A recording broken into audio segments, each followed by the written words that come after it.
So we've got the World Cup mode in FIFA 23, and I get that this mode is free to play, but it's still pretty bad when you compare it to the old World Cup games that EA used to bring out when it was time. And this is going to be my World Cup game mode impressions and review here. I do miss the old FIFA World Cup games. In fact, last week I was playing the 2014 and 2010 games. They were fantastic. And then I'm coming to this one today in FIFA 23, and I feel upset because they're pretty bad. There's really not much to do with it, and there's 2 stadiums in the game mode. So what am I supposed to do here? I don't know. We're just going to see what EA has brought out with this new update, and we'll see if the World Cup is worth a try. If it's pretty bad, we're going to find out today. If you do like the video, make sure you leave a like for me. So we've got title update number 3 coming out alongside the World Cup update, and they've made the following changes here. They've added the World Cup experience, of course. They did add some new faces in, I believe, with this update. I don't know which faces yet. We'll probably have to wait for the squad update. They've removed the previously existing Brazil national team from kickoff, tournaments, online friendlies, and online seasons. The Brazilian national team is now in the World Cup mode, and they've updated some commentary lines and celebrations. They've addressed the following issues. In some cases, training center focus areas did not update to take into account the selected controller settings preset, and they've addressed multiple stability issues that could occur as well. But I guess we need to look for the World Cup DLC now, and there it is right at the front. The FIFA World Cup Qatar. You can't miss it. You really can't.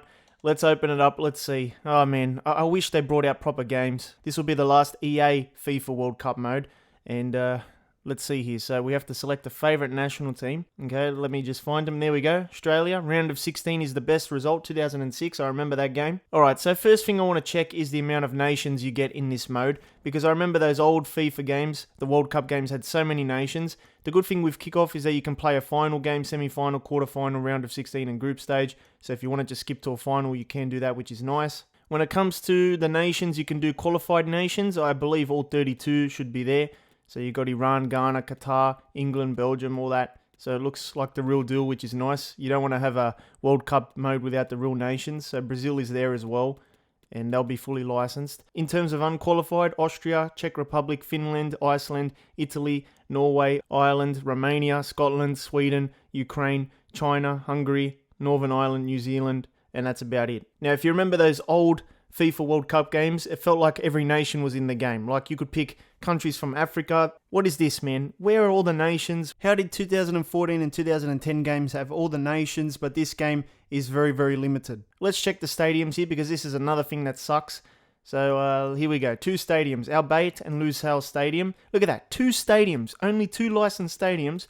How is that an authentic and immersive experience? I don't know. Those other World Cup games at every stadium, even the 2018 Russia one had every stadium. What have they done here? 2 stadiums. What am I supposed to do with that? That's pretty bad, man. The bare minimum is to have the proper stadiums for the tournament, and we've only got 2. Very, very bad. Another thing that was bad was the amount of unqualified nations. We need to see more than this, man.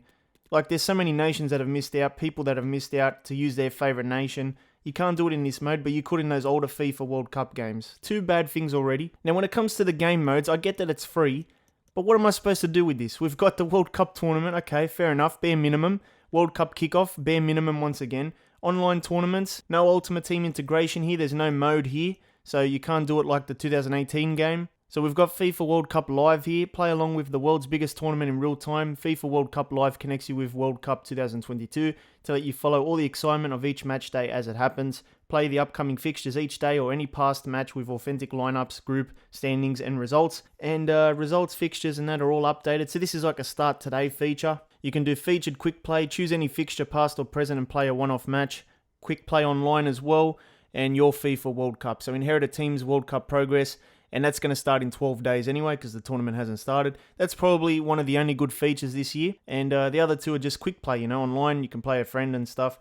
Bare minimum once again. Now, talking about game modes once again, you can do a custom tournament where you can add unqualified nations or do your own thing. But where is the road to qualifying? Where is that qualifying game mode where you could take any nation and lead them to the World Cup? You can't do that in this one. You could in the old World Cup games because they had much more nations that you could pick from. Can't do it here, so there's nothing for the offline people. Another game mode, where is the player career mode? You could do a player career mode in the World Cup games. You can't do it here.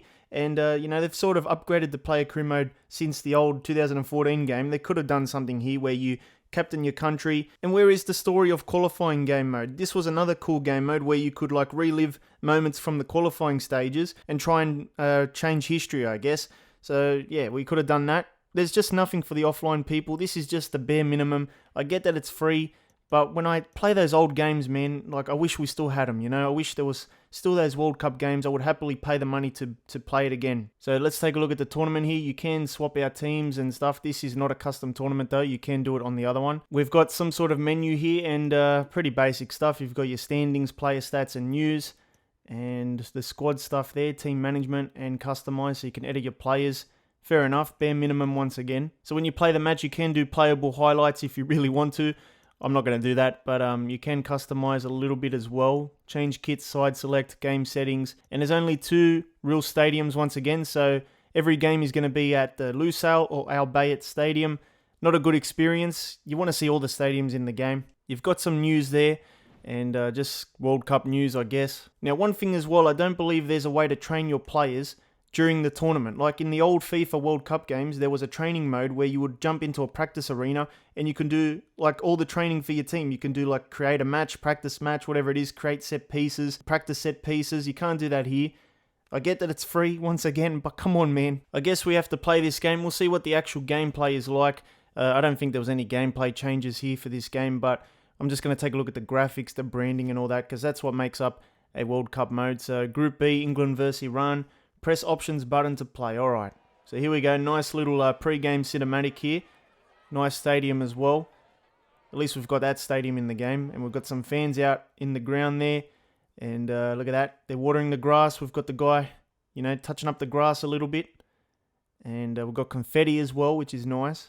Got some branding on the field there. Nice. Okay, so we've got the proper stuff here. Lusail Stadium, group stage. So fair enough, this is bare minimum. Of course, you're going to have the proper kits for the nations and stuff. And we've got some fans there. Nice selfie. Wonder what iPhone that is. Doesn't look like an iPhone. And we've got the players there. We should see some new faces for some players as well. I guess the reason why I'm disappointed is the fact that I played those old World Cup games last week. And going back to this one now, it's just nothing to do that you can do in the other games. That's what makes it a bit sad. I guess we'll have to go and play those games as well. And just see what those games had. But here's Chilwell looking for Harry Kane. We chip it over the top and Kane's there with the finish. No, it's not, because it's a good save. And yeah, the gameplay actually feels a little bit different. I don't know if it's just me. As I touch the ball a bit more now, it just feels a bit different. It feels a little bit quicker. Bit smoother as well. I don't know. It could be just me. Chip it over to Harry Kane. He's going to get a touch there. And the keepers are doing well so far. Here we go, Sada. Got to be careful here. Got to be careful. Good goal. There we go. Plays it through the gap. Another chance here. Where's my defense? And another goal. Unbelievable. The legendary difficulty. Why did I pick it today? I don't understand why. So we've got one more chance here maybe before half-time. Maguire can't get there. And this England team has fallen apart. Nah, this is useless. You do get some nice little cutscenes every now and then as the ball goes out and stuff. But what I'm going to do now, it's already 3-0. I'm just going to jump to result. We're going to back out of this. There's one more thing I want to check here. And that's going to be the World Cup trophy celebration. So we're going to do a quick World Cup final game. Very, very quick 3-minute game. Just give you the main highlights here. I just want to see what a final looks like in this mode. Let's see if we get any special graphics. Okay, some sort of gold thing. And you do get the trophy there. Okay, it looks pretty nice so far. A few sprinklers. Okay, so it looks like a career mode cutscene. You've got the stadium, the crowd walking in. Man, imagine if Australia made the final of the World Cup. You do get the actual movie that plays before the game. How we got a movie of the game that hasn't even been played yet, I don't know. We've got the World Cup trophy once again. Let's see what the opening things look like. Confetti there. We should have the trophy. We should see that soon. Players walk in with the mascots and stuff. And the trophy should be there somewhere. I don't even see the trophy. Where is it? Oh, there it is. There it is. So you do see the trophy before the final, which is bare minimum once again. The squads have definitely not been updated to reflect the latest announcements. So you're going to have to wait for a squad update for that. So if you start a tournament today, you're probably not going to get the latest squads, by the way. So keep that in mind. Got Chilwell on the ball here. Plays it inside to Mason Mount. And bad defending once again. Oh, man, the bad defending. I'm so bad at defending in this game. Oh, no. Foden picks it up. We cut it out. Nice tackle. Good one. And we lay it off here. McLaren picks it up. Plays it forward to Rustic. And the AI has backed off here. Here we go. Good goal. There we go. The power strike. And the dream is still on for the Aussies. It's set up nicely here for Boyle. He's going to play it across. And there we go. The Aussies are going to win the World Cup. I mean, it's not over yet, but somehow we've done the comeback. Not even a big goal moment for that. Wow. It does feel a lot quicker, this game mode. I don't know if it's just me, but the gameplay feels much quicker. And here we go, McLaren, not going to get there. Oh, he's taking it off Walker. Rustich plays it to Irvine, who's going to have a hit. No, he doesn't. Plays it back, and there's going to be a penalty. The composure is good. Can he score? Oh, he's just won the World Cup for Australia. That's it. Big goal moment. Lock it in. Australia is going to win the World Cup. Alright, so the fans go nuts, which is nice. Players run out, okay. Got the official bibs as well. Players go nuts. Let's see what else is there. Some sad players as well for the opposition. Aaron Moy looks pretty happy. And more celebrations there. Okay, a few huddles. Alright, so the World Cup presentation begins. It's exactly like career mode. Oh, there's not much variety, is there? Come on, man. There should have been something special. Why does it feel like I've just won the FA Cup? Feels like I've won a pre-season tournament. Wow. Okay, at least you get the official trophy, but feels like I've just won a pre-season tournament. Oh, man. Where's the fireworks? It's going to start soon, surely. Anyway, it looks like some of these cutscenes are in like 30 frames per second. It looks terrible. Looks like it's in cinematic mode or something.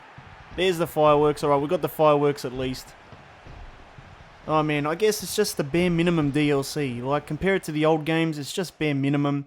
There's kickoff mode, there's online stuff. In terms of game modes, there's not much to do. You just play a tournament. You can swap out a few nations if you really want to. There's not many nations to deal with in the mode. I'll probably play it for a week or two, and that's pretty much it. I don't know.